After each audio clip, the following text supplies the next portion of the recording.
Let me ask you, before this, it's been interesting. I've seen some statistics, and some of this is loose now because they're still seeing it. But it looks like that the increased amount of Border Patrol agents had a good impact, for instance, on the ability to stop, to slow down the pace of drugs coming over the border.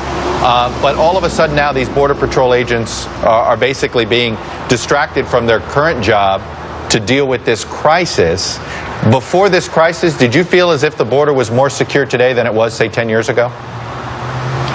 The border is relatively secure, but it's not secure enough because we are having all of these folks come across, and we've completely stressed the Border Patrol. The Texas Department of Public Safety is working on either end of where these children are typically coming in because these children are being used as a distraction. They flood the Border Patrol with the kids that they've got to take care of, and then a few miles up the border, across comes the truck full of marijuana or other drugs.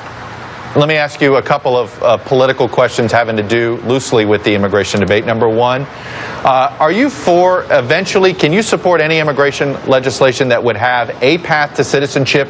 Maybe it's 12 years, maybe it's 15 years for the undocumented, the 11 million undocumented?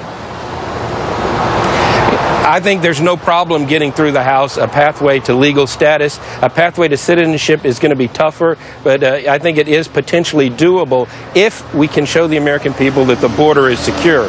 My constituents feel betrayed by the promise that Reagan made that if we grant amnesty, we'll then secure the border. We obviously didn't do that, and the fear is we'll be 10 years down the road and there'll be another 12 million folks here if we don't do border security first. It's interesting. You said you think it could get through. It sounds like you would be supportive of it under the right circumstances, but you didn't want to speak for the entire House Republican.